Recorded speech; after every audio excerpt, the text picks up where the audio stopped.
I found it interesting when I was at a meeting the other day, talking to a couple people I had never met before, and I was telling them about the last time I used ibuprofen, and that was crazy that it had been that long for me. So the last time I used ibuprofen was after I had a dental procedure done, and it was way in the back of my mouth. So my mouth was out really cranked wide open for a long period of time, and the dentist had to really wrench on my, well, at least felt like she was wrenching on my mouth to really get what she needed to get to.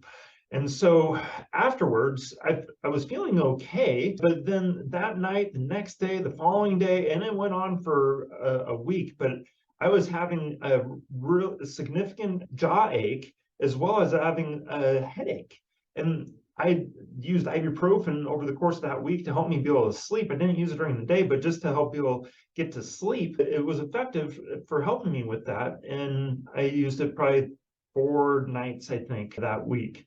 And so when I was telling him that story, I was like, well, it's been about 3 years since I'd used any ibuprofen for anything else. And that got me thinking when they were they were in shock that it'd been that long. I was like, well, I take care of my body where if my body's telling me, hey, you have an ache or pain here or there, you need to take care of it. Don't go to Costco and get one of those Costco-sized bottles of ibuprofen or Tylenol and just pop those things. Those have a drastic impact on your overall health and well-being. Ibuprofen, for example, goes after your kidneys. And so there's so many people having kidney failure and having to go through kidney dialysis that could be one reason why.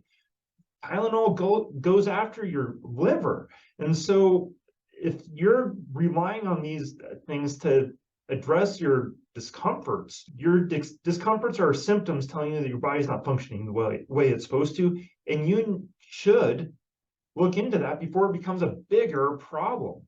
And that conversation I had just kind of opened my eyes to being like, hey, I need to share this because too many people are dealing with issues that could be helped if they only knew where to reach out, or if they had the motivation to reach out. Unfortunately, it can take a big incident to occur, like debilitating pain, or I can't go to certain activities, I can't perform the way I want to perform, before somebody decides to make that first step.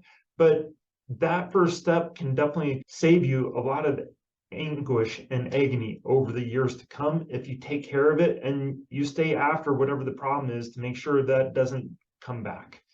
Hope this has been helpful. Thank you.